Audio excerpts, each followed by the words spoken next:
Advocate Ashok Singh, बहुत बहुत धन्यवाद मिस्टर पुष्पेंद्र सिंह जी। इस मध्य प्रदेश के कई जिलों से दूर दराज से आप लोग इस गर्मी के सीजन में यहाँ पधारे और लंबे समय तक इधर सुनने के लिए इंतजार किया। मंच में विराजमान सबका धन्यवाद करते हुए मैं अपनी बात शुरू करूंगा। साथियों, आज जो देश के हालात हैं उसको आप लोग काफ़ी अच्छे से समझ रहे होंगे और उसको भोग भी रहे होंगे। आप लोगों ने आज मान्यवर कांशीराम साहब के 92वें जन्मदिन को समाधान समागम के रूप में मनाने का निश्चय किया, तो समस्याओं से अवगत रहे होंगे, इसीलिए समाधान की चर्चा पे आए। तो हमें लगता है कि समाधान पे प्रॉपर बात होनी चाहिए, क्योंकि ये जो रोना धोना, लड़ना झगड़ना, ये जब से इस देश में ब्राह्मणवादी ताकतें मजबूत हुई है तो ये चलता आ रहा है। लेकिन सवाल ये है कि हम कितना भी रोए गाएं गिड़गिड़ाएं और फिर उसी ढर्रे पे चलते रहें जहां से हमें समस्याएं आती हैं, तो फिर हमारे रोने गिड़गिड़ाने और चिल्लाने का कोई मतलब नहीं रह जाता। आज हम जिनकी जयंती मना रहे हैं, मान्यवर कांशीराम साहब, ये कोई, जैसा कि आप लोग जानते हैं, कोई मामूली हस्ती नहीं है। इस देश के पिछले 70 वर्षों के इतिहास में हमारी जिसको हम बहुजन समाज कहते हैं, 100 करोड़ से ऊपर की आबादी है, लेकिन पिछले 70 साल में मान्यवर कांशीराम साहब जैसा एक आदमी इस देश में पैदा नहीं हुआ। और आगे अपने आप को चाहे कोई कांशीराम का उत्तराधिकारी कहता रहे, कुछ भी कहता रहे, लेकिन चरित्र जो है वो कांशीराम के घुटनों बराबर भी किसी का दिखता नहीं है। मान्यवर कांशीराम साहब का वो जो चरित्र है, वो जो समर्पण है, और उस समर्पण का रिजल्ट हम सब ने देखा है। कांशीराम जी पंजाब की धरती में पैदा हुए। उनके पिता का नाम हरि सिंह था और माता का नाम माता बिशन कौर, और वो एक सिख फैमिली थी। वहाँ पंजाब की धरती में उन्होंने जन्म लिया और वहाँ की जो संस्कृति है, हमारे जो गुरुओं की संस्कृति है, सिख संस्कृति है, उसको जाना। और जो सिख संस्कृति है वो मान्यवर कांशीराम साहब के हर काम में दिखती है। आप इधर देखिए, इधर के जो दलित नेता है वो मांगने से बाज नहीं आते। कांशीराम जी ने कभी मांगने की बात नहीं कही। उन्होंने कहा, डिमांडर बनना बंद करो, कमांडर बनने का प्रबंध करो। पंजाबी में उसको बोलते हैं सीरी बनना, गुलाम बनना बंद करो, पातशाही का प्रबंध करो, राजशाही का प्रबंध करो। ये शिक्षा, ये उत्तर भारत में ये काऊ बेल्ट के तथाकथित दलित नेता हैं, और पंजाब की जो संस्कृति, गुरुओं की संस्कृति, वहां पला बढ़ा एक लीडर में ये अंतर था। मान्यवर कांशीराम साहब के टाइम में तमाम दुनिया भर जो ये तथाकथित अम्बेडकरवादी नेता थे, वहां किसी को पीट दिया गया, दौड़े गए, कांशीराम ऐसे रिएक्ट नहीं करते थे। तो वो कहने लगते थे कांशीराम को कि अरे जब समाज के साथ अन्याय अत्याचार होता तो ये कुछ बोलते ही नहीं।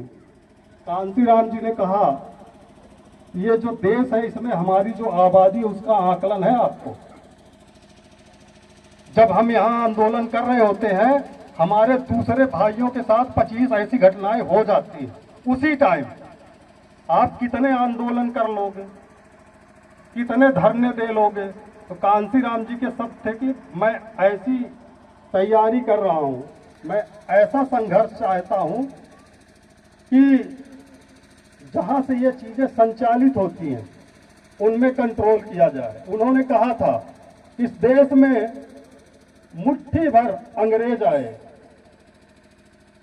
और उन्होंने शासन किया। अंग्रेजों के जाने के बाद मुट्ठी भर ब्राह्मणों के हाथ में राजकाज है, और मैंने कभी नहीं देखा कि अंग्रेजों का शोषण हुआ हो या कि ब्राह्मणों का शोषण हुआ हो। क्यों? इस चीज को देख के मैं ये आकलन कर पाया हूं कि जो शासक जमात होती है उसकी बहन बेटियों की जो इज्जत है वो नहीं लूटी जाती। जो शासक जमात होती है उसके साथ अन्याय अत्याचार नहीं होता। मान्यवर कांसीराम साहब ने 1982 में एक ही किताब लिखी अपने पूरे जीवन में, द चमचा एज, और उन्होंने ब्राह्मणवादी ताकतों से ज्यादा सतर्क अपने समाज में छिपे चमचे दलालों से सावधान रहने के लिए सतर्क किया इस किताब में। और इसमें उन्होंने ये लास्ट में लिखा है सॉल्यूशन, समाधान। आज जितनी हम समस्याएं झेल रहे हैं, जितनी समस्याएं झेल रहे हो, चाहे वो आर्थिक समस्या हो, सामाजिक समस्या हो, सांस्कृतिक समस्या हो, तमाम तरह की समस्याएं जो है, अगर हम उसके समाधान की बात नहीं करते तो फिर कार्यक्रम करने के, भीड़ जुटाने के, बड़े बड़े नारे लगाने के, रोने के, गाने के कोई मायने नहीं रह जाते। अगर हम समाधान की बात नहीं करते, अगर हमें बुखार है, अगर हम बीमार हैं, तो अगर हम इलाज की बात नहीं करेंगे तो फिर वो बीमारी जाने वाले नहीं है। तो कांसीराम जी ने ये किताब लिखी, इसमें इधर जो है तो इतिहास की घटनाक्रमों का जिक्र है, और ये 8-10 पेज में उन्होंने समाधान की बात करी है। और समाधान उन्होंने 3 तरीके के बताए हैं। एक है समाधान जो उन्होंने बताया, जो आजकल के युवा जो संघर्षरत नजर आते हैं तमाम दुनिया भर के संगठनों में अलग अलग बैनर के तले, सामाजिक कार्रवाई, अल्पकालिक समाधान। अल्पकालिक समाधान का मतलब होता है अगर समाज के साथ कुछ हो गया तो आप एक भीड़ का रूप लेके जाते हैं, जो प्रशासनिक अमला होता है उस पर दबाव बनाते हैं और आपकी रिपोर्ट लिख ली जाती है या कि कुछ कार्रवाई कर दी जाती है। ये होता है अल्पकालिक समाधान। लेकिन इसमें कोई गारंटी नहीं है कि कल ये घटनाक्रम नहीं होगा, बल्कि आज ऐसा देखने में आता है कि एक कंपटीशन पैदा हो गया है। जितना हम अत्याचारों को रोकने का प्रयास करते हैं, अत्याचार उतना और बढ़ते जा रहे हैं। तो ये जो अल्पकालिक समाधान का उन्होंने उपाय बताया था वो है सामाजिक कार्रवाई। इसके बाद उन्होंने एक उपाय बताया दीर्घकालिक उपाय, दीर्घकालिक समाधान, और वो है राजनीतिक कार्रवाई। राजनीतिक कार्रवाई जैसे मान लीजिए यहाँ 20 साल से भारतीय जनता पार्टी सत्ता में है, तो वो शासन प्रशासन को सब अपने बाप की जागीर समझती है। तो जितने दिन वो सत्ता में रहेंगे वो शासन प्रशासन को कंट्रोल करेंगे। कोई भी दल, इस देश में कोई भी दल रहेगा, जितने दिन सत्ता में रहेगा वो अपने हिसाब से कंट्रोल करेगा, चाहे आप सत्ता में रहो चाहे दूसरे दल रहे। लेकिन जिस दिन सत्ता गई उस दिन फिर कांग्रेस जैसा असर होगा। इसी प्रदेश में कभी कांग्रेस की दादागिरी चलती थी, कांग्रेस की सत्ता गई है, भाजपा की दादागिरी चलती है, कांग्रेस का कहीं रहता पता नजर नहीं आता। भाजपा की सत्ता जाएगी तो इसका भी वही हाल होगा जो पिछली सत्ताओं का हुआ है। लेकिन हाँ ये है कि ये दीर्घकालिक समाधान है। जब तक आप सत्ता में रहते हो 5 साल, 10 साल, 15 साल, 20 साल, तो आप चीजों को अपने अकॉर्डिंग चला सकते हो।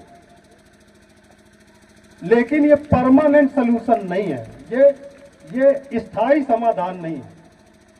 तो स्थायी समाधान क्या है? स्थायी समाधान के लिए मान्यवर कांसीराम साहब ने ये इधर बताया है सांस्कृतिक बदलाव और नियंत्रण। सांस्कृतिक बदलाव, स्थायी समाधान कैसे? दरअसल यहाँ पे जितना अन्याय अत्याचार हो रहा है उसके पीछे संस्कृति है, जिसको आप हिंदुइज्म कहते हो, हिंदूवादी संस्कृति कहते हो। ये क्या है? ये वर्णाश्रम धर्म है, इसमें ऊंच नीच की व्यवस्था है। एक पहले दर्जे का जो हिंदू है वो ब्राह्मण, दूसरे दर्जे का जो हिंदू है वो क्षत्रिय, तीसरे दर्जे का जो हिंदू है वो बनिया, चौथे दर्जे का जो हिंदू है वो शूद्र, और आप जो SC ST के लोग बैठे हो इनका कोई दर्जा ही नहीं है। ये जबरदस्ती के बनाए गए हिंदू हैं। तो ये जो ब्राह्मणवादी सिस्टम है, इसमें जो आपके विषय में कहा गया, जो आपके विषय में विधान बनाए गए, वही तो होता है। अलग से क्या होता है? जो आपके लिए बनाए गए नियम कानून है वही तो वो करते हैं, और आप खुशी खुशी उस सिस्टम का, उस संस्कृति का हिस्सा बने रहना चाहते हो, तो फिर आपको झेलना ही पड़ेगा। क्योंकि जब तक आप शूद्र बने रहोगे, जब तक आप अछूत दलित बने रहोगे, तो आपके साथ वही होगा जो ब्राह्मणवादी धर्म ग्रंथों में मनुस्मृति में लिखा हुआ है आपके लिए। ढोल गवार शूद्र पशु नारी सकल ताड़ना के अधिकार।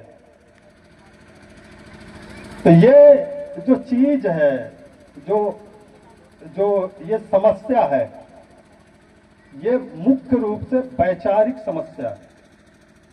ये आइडियोलॉजिकल प्रॉब्लम है। ये जो जोर जुल्म है, ये सबसे ज्यादा जो अत्याचार हुआ वो मिडिल एज में हुआ है। और अब जैसे 2019 के पहले कोरोना का इलाज नहीं था। क्यों? क्योंकि मर्ज ही नहीं था, इलाज की जरूरत नहीं पड़ी। तो मिडिल एज से पहले जो ये समाज का जो ब्राह्मणवादी समाज का जो एक घिनौना रूप आज देख रहे हो, जो अन्याय अत्याचार की जो चरम है, वो आज आप देख रहे हो। ये तथागत बुद्ध के जमाने में ऐसा नहीं था समाज। तो इसलिए ये जो ब्राह्मणवादी ताकतें हैं, इनसे लड़ना कैसे, वो शिक्षा आपको बुद्धिज्म में नहीं मिलेगी। लेकिन जैसे मिडिल एज आता है तो ब्राह्मणवादी ताकतें हावी हो जाती हैं, और वो जो एज है, उस एज में बाबा फरीद आते हैं, सदगुरु रविदास जी महाराज आते हैं, सदगुरु कबीर महाराज आते हैं, गुरु नानक जी आते हैं। और इन्होंने वो जो अन्याय अत्याचार था, जो समाज में गैर बराबरी थी, जो समाज में शोषण था, उसके खिलाफ आवाज बुलंद किया। एक धारा है, एक ब्राह्मणवादी ताकतें हैं, वो उनके 36 करोड़ देवी देवता हैं, और एक धारा है रविदास की, कबीर की, नानक की, बाबा फरीद की, जो कहते हैं अव्वल अल्लाह नूर उपाया कुदरत ते सब बंदे, एक नूर से सब जग उपजा, कौन भले कौन मंदे। तो एक वो थे जो मानवता की बात कर रहे थे, भाईचारे की बात कर रहे थे। ये जो मानवता की बात, भाईचारे की बात, जो मध्य युग में जो एक तरफ अमानवीय ताकतें हैं, ब्राह्मणवादी ताकतें हैं, जो दमन को अपना नैतिक अधिकार समझती है, उसके खिलाफ जो संघर्ष किया वो हमारे भगत गुरुओं महापुरुषों ने किया। और आज दुर्भाग्य इस बात का है कि हम वो जो मिडिल एज की जो क्रांति है उस पे चर्चा करने में असफल रहे हैं। यहां तक वो क्रांति नहीं पहुंची है। जब भी इस देश में संकट आया, जब भी इस देश की जो जिसको तथाकथित नीच अछूत कहा गया, उनके ऊपर संकट आया, तो गुरु के सिख खड़े हुए हैं। इस देश में जब स्वतंत्रता संग्राम लड़ा गया तो 80% से ज्यादा शहीदियां सिखों ने दी। अभी देख लीजिए, जो ये मोदी ने 3 कृषि कानून बिल पास किए थे, ये क्या पंजाब की समस्या थी? ये जो 3 काले कृषि कानून थे, ये पूरे देश के किसानों के भविष्य को नष्ट करने वाले थे। और इसके खिलाफ खड़े हुए पंजाब के सिख, और वो सिर्फ खड़े नहीं हुए, इस मोदी जैसे तानाशाह को झुकने के लिए भी मजबूर कर दिया। तो सिखों में ये जो हौसला है, ये जो साहस है, वो कहां से आता है? वो हमारे जो भगत गुरु हैं उनकी शिक्षाओं से आता है। जब 1699 में गुरु गोविंद सिंह जी ने इस देश के मजलूमों को, दबे कुचले लोगों को खालसा सजाया, 1699 में आनंदपुर साहिब में उन्होंने एक सभा बुलाई, पूरे देश से 70,000 लोग उधर जुटे और उधर उन्होंने कहा कि आज के बाद मानस की जात सब एक है पहचान वो। ये जो ऊंच नीच का, जो ये जात पात का जो सिस्टम है, ये खत्म करो। इंसान एक है, एक ही जगह से आया है, एक ही जगह जाएगा, काहे का भेदभाव। तो उन्होंने कहा आज के बाद हमारा जो सिख है, हमारा जो खालसा है, वो कोई जाति का उपयोग नहीं करेगा। जो सिख है, पुरुष है, वो सिंह लगाएगा, अपनी जाति का नाम यूज नहीं करेगा। जो महिला है वो कौर लगाएगी। उस दिन जो उन्होंने घोषणा करी, वहां कुछ कश्मीरी पंडित थे, उन्होंने कहा ये जो अछूत दलित शूद्र है, इनको अगर आप अपने धर्म में दीक्षित ना करें तो हम आपके साथ आ जाएंगे। गुरु गोविंद सिंह जी ने कहा इन्हीं की कृपा से सजे हम हैं, नहीं मोसो गरीब करोड़ परे हैं। इन्हीं सिखन को देहू पातशाही, याद करें हमारी गुरु आई।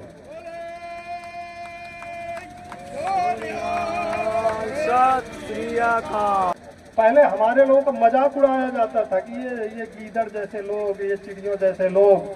गुरु गोविंद सिंह जी ने कहा कि चिड़ी नाल, जिसको तुम चिड़िया बोलते हो, चिड़ी नाल मैं बाज तुड़ावा, गिदड़ा नू मैं शेर बनावा, 1.25 लाख से एक लड़ावा, तबे गोविंद सिंह नाम कहावा। ये जो बाकी जो दलित नेता हैं, जो मौसम वैज्ञानिक नेता अभी और कुछ नए नए पैदा हो रहे हैं। जब तक समाज है, सोसाइटी है, हर विचारधारा के आदमी आते जाते रहेंगे। ऐसी जो एक कंफ्यूजन वाली स्थिति है, जहां आपको समझना बड़ा मुश्किल है कौन चमचा है, कौन ईमानदार है, कौन क्या है। ऐसी कसमों कसम की स्थिति में एक नूर चमका, वो कांसीराम साहब थे। और जो मैंने अध्ययन किया, क्योंकि मैं इस देश का एक प्रतिष्ठित प्रकाशन है, उसका मैं चीफ एडिटर रहा हूं, और यहाँ जितना बहुजन साहित्य है, बुद्ध अम्बेडकर, फूले साहू, मान्यवर कांसीराम साहब, उसका अध्ययन मैंने किया है। तो मेरा अपना एक जो नजरिया बना, एक जो दृष्टिकोण बना है कि कांसीराम जी और उनके जो समकालीन जो लीडर थे, उनमें मुख्य अंतर क्या था कि वो एकमात्र लीडर हैं जो कामयाब हुए, और बाकी कुछ दूर गए फिर रास्ता बदल लिए, फिर कुछ दूर गए रास्ता बदल लिए, कुछ ने समझौता कर लिया, कुछ इधर गए कुछ उधर गए। लेकिन कांसीराम में वो क्या चीज थी? वो थी गुरुओं की शिक्षा। जो लाइन गुरु नानक ने खींची थी, नीची अंदर नीच जात, नीचा होत नीच, नानक तिनके संग साथ बढ़िया किया सरीस। कि जो इस समाज में निम्न से निम्नतम है, नानक उनके संग साथ है। और कांसीराम जी ने वो करके दिखाया। एक महिला, वो भी दलित महिला को उत्तर प्रदेश जैसे बड़े राज्य में मुख्यमंत्री बना के दिखाया। तो कांसीराम जी में जो कांसीराम जी का जो हृदय था वो विशाल था। आज के नेता देख लीजिए, एक दूसरे की टांग खींचने में लगे रहते हैं, कहीं ये आगे ना निकल जाए, कहीं वो आगे ना निकल जाए। अगर आप समाज का नेतृत्व कर रहे हो, अगर आप देश का नेतृत्व कर रहे हो, अगर आप समाज को एक दिशा देने की बात कर रहे हो, तो जब तक आपका दिल और दिमाग बड़ा नहीं होगा कैसे कर पाओगे आप। तो मान्यवर कांसीराम जी में वो जिगरा भी था, वो कौशल भी था, जो बाकी दलित नेताओं से उनको अलग करता है। और ये जो चीज है, ये उनका जो संस्कृति है, जो लड़ने की संस्कृति है, जो अन्याय के खिलाफ खड़े होने की जो संस्कृति है, वहां से उन्होंने सीखी थी। तो जब ये बात आई कि भाई अब ठीक है बहुजन समाज पार्टी बनी, आप में से बहुत सारे लोग बहुजन समाज पार्टी का हिस्सा रहे, मैं भी रहा हूं, जाहिर सी बात है जब मूवमेंट चला तो उस जमाने में जितने थे सब बीएसपी का हिस्सा, आज भी बहुत सारे लोग हैं। लेकिन इतनी बड़ी पार्टी इतिहास में दलितों की तो नहीं बनी, और उसका आज जो हसर है ऐसी किसी पार्टी का हसर भी नहीं हुआ। तो ये जो अप एंड डाउन है, अगर इसमें कोई व्यक्ति सबक नहीं सीखेगा तो उसकी मौत निश्चित है, और उसके साथ जो चलेगा उसका भी मरना तय है। भाई अगर नाव डूबेगी तो नाव में सवार लोग तो डूबेंगे ही डूबेंगे। तो हमें लगता है कि लोगों को सबक सीखना चाहिए था, जो ये उतार और चढ़ाव है इससे सबक सीखना चाहिए था। अब लोग सबक सीखेंगे तो अच्छी बात है, नहीं सीखेंगे तो समाज का ही नुकसान है। मैं आप लोगों के ही बीच में पैदा हुआ पला बड़ा, दिलौरा रामबन के पास मेरा गांव है। मुझे दुनिया में संपर्क बनाने का मौका कैसे मिला? मैं चूंकि यहाँ से दिल्ली गया, वहाँ दिल्ली यूनिवर्सिटी में मैंने पढ़ाई लिखाई करी, वहाँ तमाम भाषा भाषी संस्कृतियों के लोगों के साथ मिला, और मान्यवर कांसीराम साहब के मिशन मूवमेंट से जुड़ा रहा, नज़दीकी से जुड़ा रहा। दिल्ली की जो सेंट्रल ऑफिस थी उसमें जो लोग थे उनके साथ जुड़ा रहा। उसके बाद भी हम लोग एक्टिव रहे, इसलिए 2-3 बार मैंने पूरा देश भी घूमा। तो इस तरीके से जब आप लगातार एक्टिव रहते हैं तो एक जान पहचान बनती है, और इस जान पहचान, इस साथ संगत का नतीजा ये होता है कि कुछ न कुछ डिस्कशंस, कुछ न कुछ चर्चाएं भी चलती रहती हैं। तो ये जो चीज है, जो मैंने देखा, जो मैंने समझा कि ये जो आजकल ये भाजपा वाले कह रहे हैं राम राज लाना है, राम राज लाना है, हिंदी हिंदू हिंदुस्तान, हिंदी हिंदू हिंदुस्तान, राम राज लाना है। अब इनके राम राज को तो आप जो पढ़े लिखे लोग हैं वो समझते हैं कि राम राज का मतलब क्या है? वही जो ढोल गवार शूद्र पसनारी सकल ताड़ना के अधिकारी, पूजय विप सकल गुण हीना, शूद्र न पूजय गुण ज्ञान पवीना।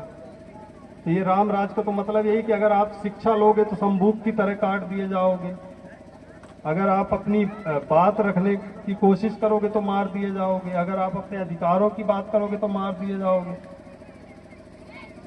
तो राम राज का तोड़ क्या है? ये जो वैचारिक लड़ाई है राम राज के खिलाफ, वैचारिक युद्ध क्या है?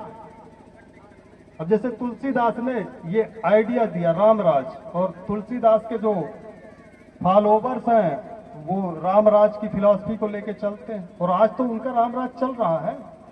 जो आज दिन रात समाज के साथ हो रहा है वही तो होना है राम राज में, और क्या है? तो इसका तोड़ क्या है? इसका समाधान क्या है? इसका सल्यूशन क्या है? तो गुरु ग्रंथ साहिब जी में एक समाधान दर्ज है, और वो समाधान रविदास जी महाराज का है। गुरु ग्रंथ साहिब जी में गुरु अर्जुन जी ने उसको दर्ज किया, उसको संकलित करने का काम गुरु नानक जी ने किया। वो है बेगमपुरा। ये जो बेगमपुरा जो समाधान है, जो आपके पड़ोस में पैदा हुए, बनारस में पैदा हुए, सदगुरु रविदास जी ने दिया। अब ये बात अलग है कि इधर आसपास के लोग रविदास की जो विचारधारा है, विचार है, उसको नहीं समझ पाए, उनकी मूर्तियों से जुड़े रहे लेकिन उनके विचारों को नहीं समझ पाए। पंजाब के लोग मूर्तियों से नहीं जुड़े, उनके विचारों से जुड़े, और उनके विचारों को अपने धर्म ग्रंथ का हिस्सा बनाया। आज आप देख सकते हैं कितने लोग यहाँ पे हाथ उठा के बताएंगे, कितने लोग हैं जिन्होंने ये सुना हो कि पंजाब में इतने बलात्कार हो गए, कितने लोगों ने पंजाब में बलात्कार होते सुना है? बताइए, पंजाब कोई विदेश है क्या? पंजाब कोई विदेश है क्या? अपने ही देश का हिस्सा है ना। वहां रोज बलात्कार क्यों नहीं हो रहे? वहां जात के नाम पे हत्याएं क्यों नहीं हो रही? वहां धर्म के नाम पे जो बलवा होता है वो क्यों नहीं हो रहा? क्योंकि वहां गुरुओं की शिक्षा काम करती है। वहां जो प्रेम, समानता, भाईचारे का जो दिन रात अरदास की जाती है वो काम करती है। और यहां क्या सिखाया जाता है? यहां सुबह सो के उठने से सोने तक ये फलना जाति का है, ये ढिकना जाति का है, ये फलना धर्म का है, ये ढिकना धर्म का है, इसके साथ ऐसा करना है, उसके साथ वैसा करना है। तो जब दिन रात आप उसी संस्कृति का अध्ययन करोगे, अन्याय अत्याचार करने वाली संस्कृति का, तो क्या सीखोगे आप? क्या बनोगे आप? तो मैं समझता हूं अगर समाधान चाहिए तो जिन्होंने सांस्कृतिक परिवर्तन किया है उन्हें एकजुट होना होगा, और जो अभी सांस्कृतिक परिवर्तन से वंचित है उन्हें सांस्कृतिक परिवर्तन करना होगा। और हमें एक सूत्र पे काम करना पड़ेगा, यूनाइट टू रूल। शासक बनने के लिए एकजुट होना, रोने गाने के लिए नहीं। हमें समाज के अंदर वो हौसला चाहिए गुरु गोविंद सिंह जी वाला कि एक बंदा 1.25 लाख के बराबर। जब वो हौसला समाज के अंदर पैदा होगा तो ये जो ब्राह्मणवादी ताकतें हैं जो इधर उधर बिखरी होंगी या इधर उधर से सुन रही होंगी, ये आपका बाल भी बांका नहीं कर सकती। अगर हम इस प्रदेश की बात करें तो यहाँ 95% बहुजन समाज है, 5% ब्राह्मणवादी ताकतें हैं, और हम उनसे परेशान रहते हैं कि ये हमारा शोषण कर रही हैं, ये हमारे साथ अत्याचार कर रही हैं, ये हो रहा वो। क्यों कर रही हैं? आपकी मूर्खता के कारण कर रही हैं। और जब तक आप अपनी मूर्खता खत्म नहीं करोगे, आप कितना भी रो लो, गा लो, गिड़गिड़ा लो, आपके साथ अन्याय अत्याचार खत्म नहीं होने वाले। इसलिए आप लोगों से हाथ जोड़ के अनुरोध है कि आप लोग जो है सोचिए, समझिए। आप इतनी बड़ी संख्या में होते हुए भी परेशान हैं, और जो मुट्ठी भर ब्राह्मणवादी ताकतें हैं वो आपके सर पे हैं।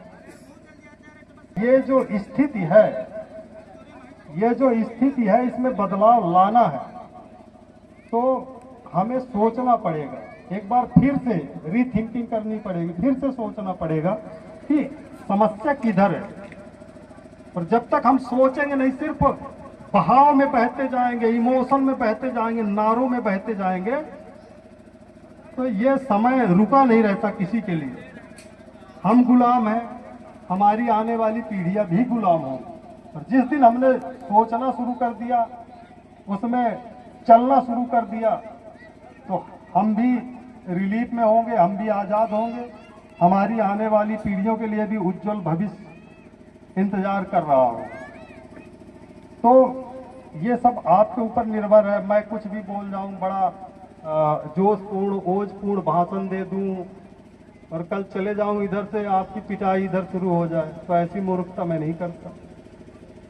ये आपके ऊपर निर्भर है कि आप सोचें, समझें आपके लिए अच्छा बुरा क्या है, और फिर निर्णय लें। रास्ते बहुत हैं, जब आप रास्ते ढूंढना शुरू करोगे तो रास्ते मिल जाएंगे, और वो रास्ते गुरुओं के शब्दों के माध्यम से हैं, महापुरुषों के संघर्षों के माध्यम से हैं। मैं समझता हूं कि मान्यवर कांशीराम साहब के इस जन्मदिन में आप लोग जब इधर से जाएंगे तो कुछ परिवर्तन का बीज लेके जाएंगे, कुछ सोचने समझने की क्षमता लेके जाएंगे, सोचेंगे, समझेंगे, और अगली बार जब मिलेंगे तो एक अलग ऊर्जा, एक अलग जोश खरोश के साथ मुलाकात करेंगे। इन्हीं शब्दों के साथ मैं अपनी बात समाप्त करता हूं। वाहेगुरु जी का खालसा, वाहेगुरु जी की फतेह। बहुत बहुत धन्यवाद।